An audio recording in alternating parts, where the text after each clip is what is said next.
ये देखो भाई, इसी चीज़ की मैं बात कर रहा था। अब ये सिंगल लेन रोड आ गई है, अब यहाँ पर स्पीड घटेगी मेरी, और मुझे लग रहा है कि अंधेरा हो ही जाएगा। अभी आप लोगों को जो कैमरे में दिख रहा है ना, ज़्यादा ही उजाला दिख रहा है, एक्चुअल में इतना है नहीं, अंधेरा हो ही गया है यार। यहाँ से 7 घंटे की ड्राइव बची, जिसमें से 4-5 घंटे की ड्राइव जो होगी वो यूरोप में होगी। उसके अलावा 1-1.5-2 घंटे में आई होप मैं पहुँच जाऊँगा बॉर्डर पे। देखते हैं भाई, एक बार डाल के देखता हूँ मैप पे, क्योंकि एक तो नेट नहीं है ना, अगर अभी मैंने हटा दिया तो फिर वो हट ही जाएगा, क्योंकि पता ही है आपको रशिया का क्या सीन है। तो इस वजह से भी मैं मैप हटाना नहीं चाह रहा।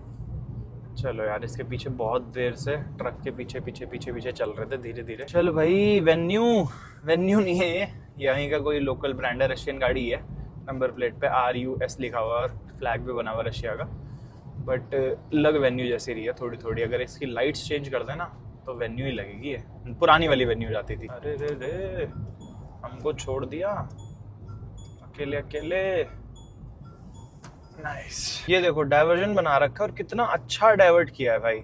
अभी पीछे भी मैं कैमरा इतनी जल्दी ऑन नहीं कर पाया, बट पीछे भी डाइवर्जन जो था ना, मतलब जहाँ से अभी हम बेसिकली इस लेन में आए हैं भाई, इतना क्लियर व्यू था सीरियसली। मतलब चांस ही नहीं है कुछ मिस हैपनिंग हो किसी गाड़ी के साथ, दिन हो चाहे रात हो।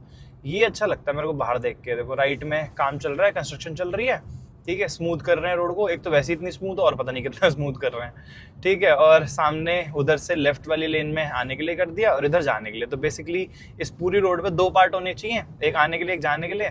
तो इन्होंने 3 में डिवाइड कर दिया। मतलब जो ऐसा नहीं है कि हाफ को ही इन्होंने वैसे डिवाइड किया है कि हाँ एक आने वाली या फिर जाने वाली कोई भी एक लेन को 2 में डिवाइड कर दिया हो, तो वो पतली हो जाती है, उसमें फिर ट्रैफिक के थोड़े चांसेस बढ़ जाएंगे।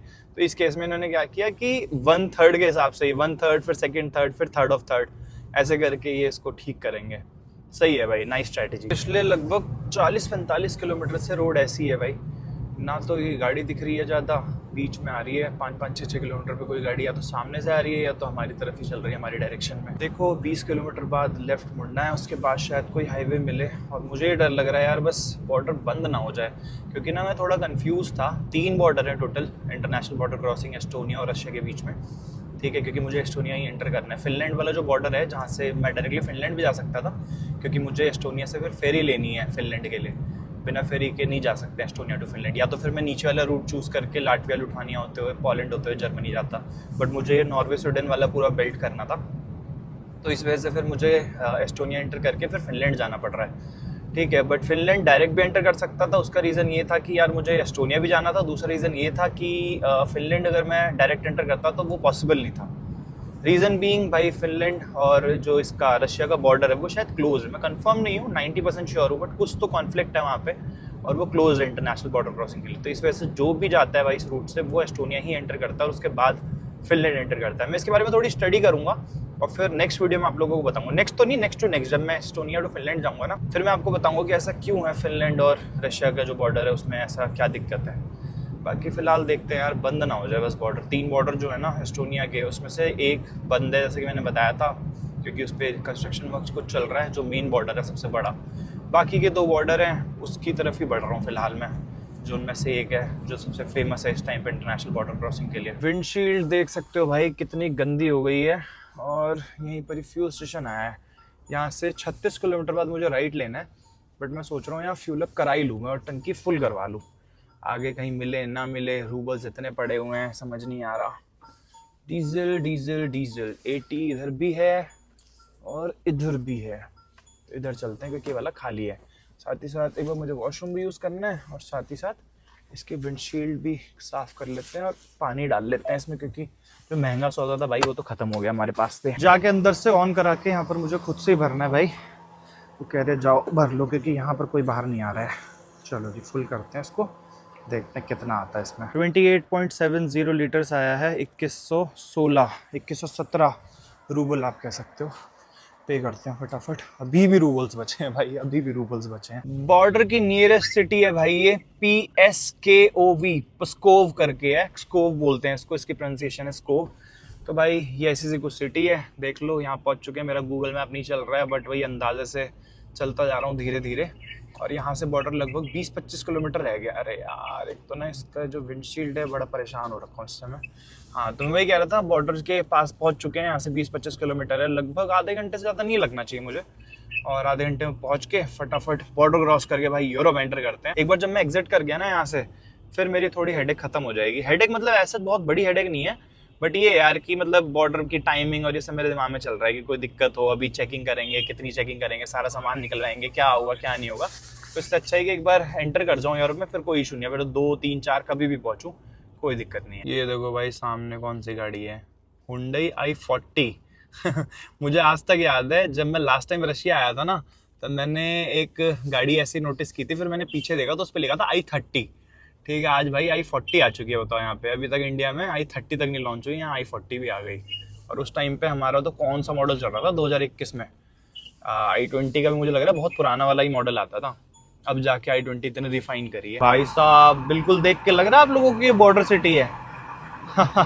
बढ़िया है भाई। वैसे यूजुअली बॉर्डर सिटीज जो देखते हो ना, छोटे छोटे मकान और छोटे छोटे हट स्टाइल होता है, या फिर रूरल एरिया देखने को मिलता है। बहुत रेयर ही होता है कि कोई बड़ी सिटी देखने को मिले। इतनी बड़ी सिटी बना रखी है बताओ बॉर्डर के पास ही। पर्ची काटी है भाई, बॉर्डर पे पहुंच चुके हैं। सारी डिटेल्स देता हूँ, क्या क्या हुआ, क्या क्या पूछा। अभी तो बस यहाँ से विजिट कर रहे हैं। अभी देखो, बाकी सुनने में आया है कि बहुत तगड़े प्रोसीजर है भाई यहाँ के। अब एक्सपीरियंस करके ही शेयर करूँगा क्या हुआ क्या नहीं हुआ। मुझे बस ये डर लग रहा था कि बॉर्डर बंद ना हो जाए। चलो एटलीस्ट ये तो हो गया कि बॉर्डर बंद नहीं है। अब चाहे प्रोसीजर में 1-2 घंटे लगें, कोई दिक्कत नहीं है। वर्स्ट एक्सपीरियंस भाई, वर्स्ट एक्सपीरियंस।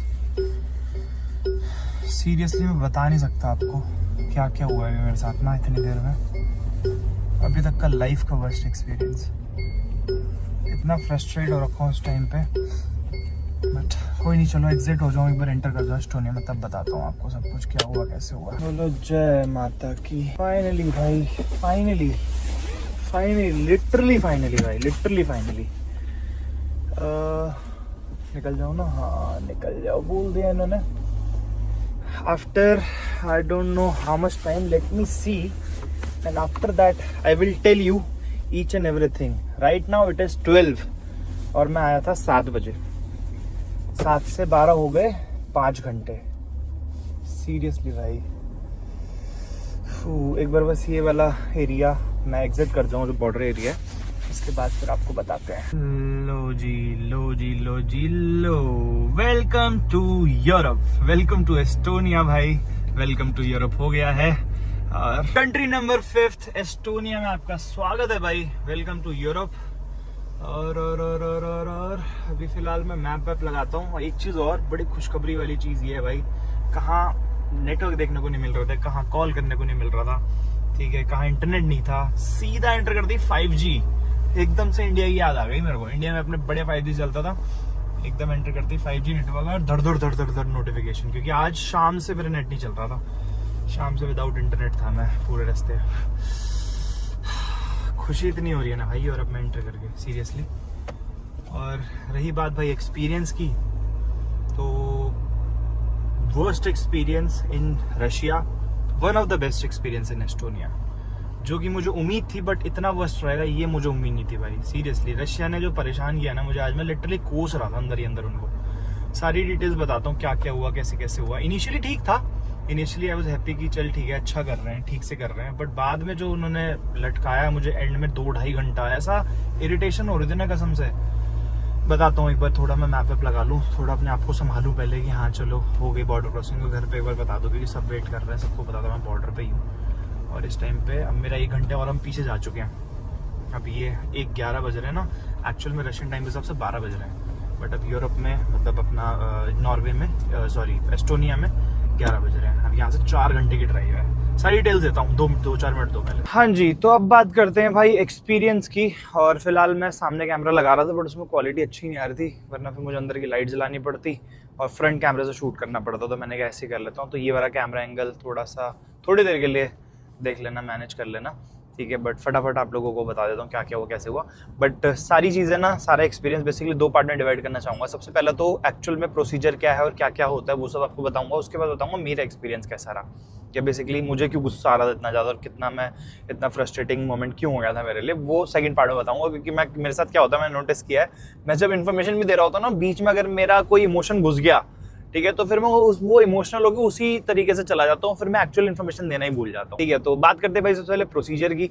तो प्रोसीजर यही था भाई कि मैं वहाँ पर पहुँचा, वहां पर पहले तो मुझे लगा कि बॉर्डर बंद हो गया है, ठीक है, क्योंकि कोई लोग नहीं, एकदम सुनसान पड़ा हुआ था। फिर मैं गाड़ी से उतर के अपना पासपोर्ट और अपनी गाड़ी का जो आरसी है, तो बेसिकली गाड़ी की आरसी को ना ये लोग कार्स पासपोर्ट बोलते हैं, कि गाड़ी का पासपोर्ट, ठीक है। तो हुआ क्या, मैं वहां पर गया लेके, तो उन्होंने पासपोर्ट वगैरह देखा। तो सबसे पहले काउंटर पे जाते हैं उन्होंने बोला 150 रूबल देने हैं, ठीक है। वहां पर सामने एक बोर्ड भी लगा हुआ था, उस पर लिखा हुआ था कार्स का 150, 350, ट्रक्स का, मिनी ट्रक्स का, बड़े साइज ट्रक्स का 450, 550, ऐसे करके कुछ अमाउंट था। तो लगभग 150 रुपये उन्होंने मेरे से वहां पर लिए, इंडियन रुपीज में 160 170 हो गए, 150 रूबल, सॉरी, ठीक है। फिर वहां से उन्होंने बोला ठीक है नेक्स्ट स्टेप। अब नेक्स्ट पे गया मैं, तो नेक्स्ट पे वही हुआ जो हर बार होता है, एक मतलब एक टैग दे दिया जिस पे 1 लिखा हुआ था, मतलब 1%, और उसके अलावा मेरा पासपोर्ट और मेरे जो गाड़ी का ये था आरसी, इसका उन्होंने अपना रजिस्टर किया सिस्टम में। उन्होंने बोला ठीक है येलो काउंटर, मतलब नेक्स्ट काउंटर पे जाओ।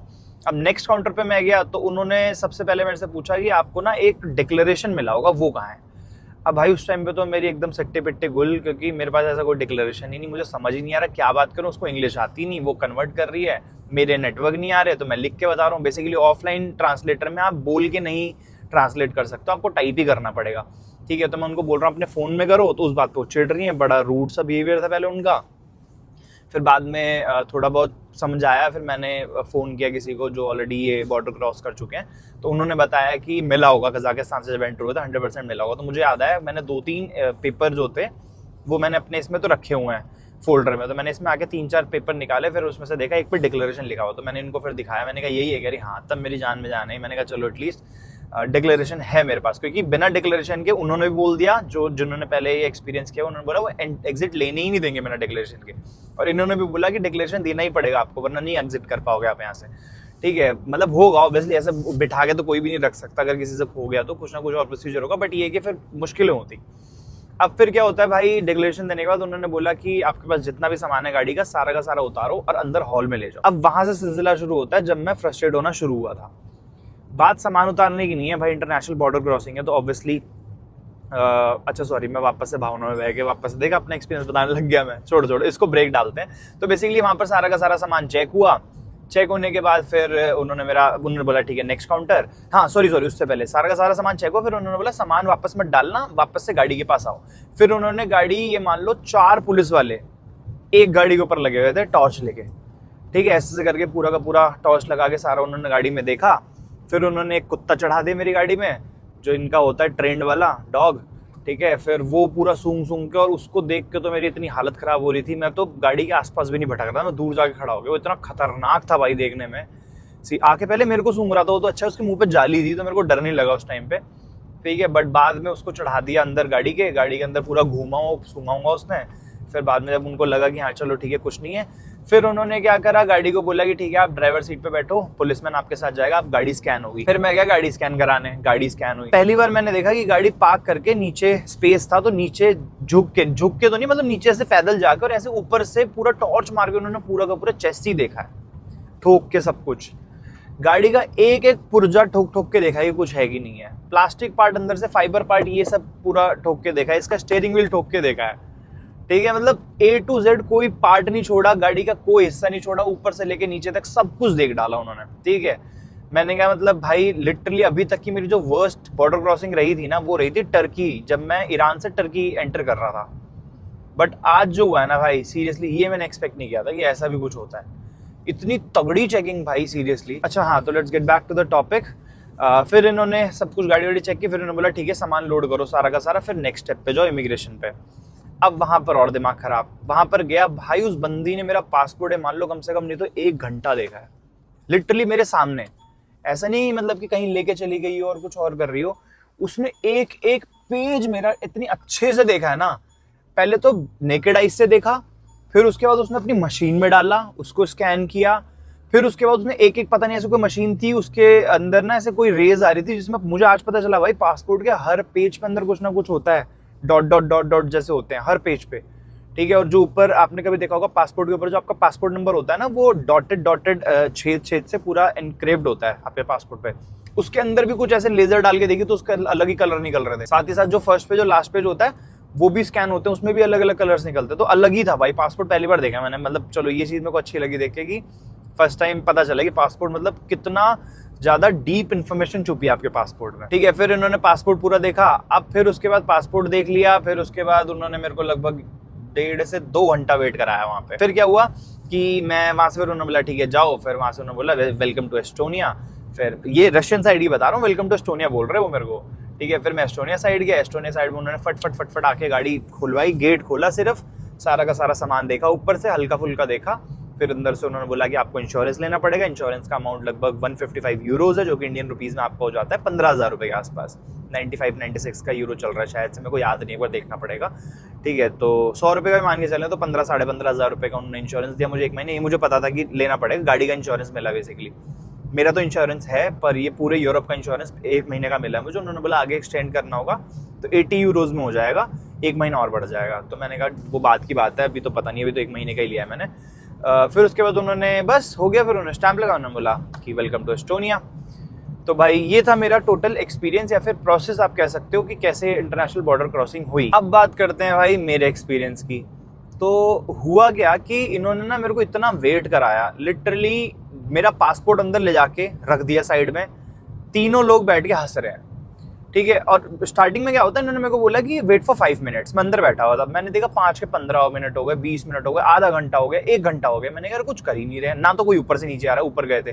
फिर मैं ऐसे उठ के बाहर गया तो मैंने देखा ये लोग ना घूम रहे हैं, वॉक कर रहे हैं। तो मैंने ऐसे ही जाके बोला, मैंने कहा कि how much time it will take, ठीक है। उसमें से एक लड़की थी, मतलब जो लेडी पुलिस ऑफिसर थी, कह रही कि ऐसे करके उसे रशियन में कुछ ऐसे चिल्ला के बोला। तो मुझे समझ नहीं आया, मतलब क्या डाटा है कि कुछ ऐसा कुछ बोला है इन्फॉर्मेटिव, ठीक है। तो उसके बगल में कहता है गो एंड सिट, ऐसे करके। तो मैंने कहा ओके, फिर मैं चुपचाप चला गया। मैं डर भी गया, मैंने कहा यार अभी कुछ फालतू में, एक तो मैंने एग्जिट भी नहीं है, स्टैंप भी नहीं लगी अभी पासपोर्ट पे, अभी कुछ स्यापा हो गया तो हो जाएगा। मैंने कहा कोई नहीं यार, आज सहल हो जितना सहना है। मैं जाके चुपचाप फिर बैठ गया। फिर आधा पौना घंटा हो गया, मैंने कहा हदी हो गई है, मतलब इन्होंने बिठाई रखा है और घूम रहे हैं। फिर मैंने झांक के देखा तो जो कैबिन होता है जहाँ पर क्रॉसिंग होती है, वहां पर तीनों लोग एक दूसरे को फोन में दिखाकर हंस रहे थे तेज।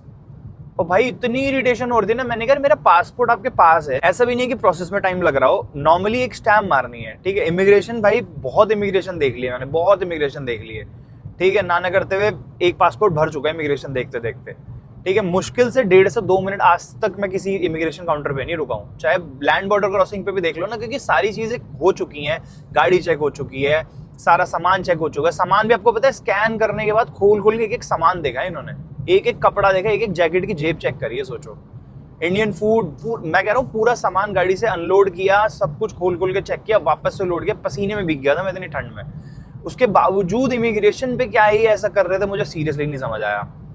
इमिग्रेशन पे बस आपका ये होता है कि आपको स्टैंप लगती है, उस पर 2-3 क्वेश्चन पूछते हैं, बट मेरे से तो पूरा मेरा चिट्ठा निकलवा लिया वहां खड़ा करके, और क्या क्वेश्चन पूछते हैं। और सबसे बड़ी बात, इमिग्रेशन पे कुछ क्वेश्चन पूछा ही नहीं उन्होंने मुझसे। और गाड़ी की डिटेल्स भाई मुझे समझ नहीं आ रहा, बंदी इतनी इरिटेशन हो रही है ना उसको देख के, सीरियसली एक एक डिटेल उसने कम से कम 50 बार डाली है। और मैं देख रहा हूँ उस पर होता क्या है, इमिग्रेशन पे जो आप पासपोर्ट डालते हो ना, तो वो नॉर्मल पहले ब्लिंक करता है, जैसे ही अगर वो उस पर ग्रीन ब्लिंक होता है ना, मतलब आपका पासपोर्ट अप्रूव्ड है। हर बार ऐसे ही होता है भाई, ग्रीन हटा रही है, फिर वापस से फिर हटा रही है, फिर वापस से फिर हटा रही है, फिर अपने बगल वाली फ्रेंड को देख के हंसे जा रही है। मैं सीरियसली बता रहा हूँ भाई, इरिटेट इतना ज्यादा हो गया था ना मैं उस टाइम पे, बट वो ये ना कुछ कर नहीं सकते। बट यार सीरियसली पता है गलत है ये चीज, थोड़ा इनको सोचना चाहिए यार। इंसान इतनी दूर से आया, मैंने इनको बताया मॉस्को से आया हूँ भाई, 13-14 घंटे ड्राइव कर गया हूँ। सुबह से मैंने कुछ नहीं खाया, वो भाई बिरयानी का ब्रेकफास्ट किया था थोड़ा सा, उसके बाद से कुछ भी नहीं खा रहा है, और इतनी भयंकर भूख लग रही है। और इनको भी पता है, मैंने बताया भी मेरे को टेलिन जाना है, ठीक है। एस्टोनिया की कैपिटल है बेसिकली टेलिन आज मेरी डेस्टिनेशन होने वाली है, अगले 2-3 दिन के लिए मैं वही रहने वाला हूँ, ठीक है। बट उसके बावजूद भी इनके एकदम कान पे जूं नहीं रहेंगी, और ये आराम से अपने बढ़िया चिलफन कर रहे हैं, ठीक है। और इरिटेट कर दिया था। चलो छोड़ो यार, बहुत बोल लिया मैं इस बारे में, अब छोड़ो, हो गई भाई। वर्स्ट बॉर्डर क्रॉसिंग मैंने बता दिया। अभी तक की मेरी वर्स्ट लैंड बॉर्डर क्रॉसिंग थी Russia to Estonia from Russian side. Russia मेरे को बिल्कुल पसंद नहीं आया इस चीज में, इस बार मेरा रशिया का एक्सपीरियंस बहुत खराब रहा है भाई सीरियसली। बट ठीक है चलो।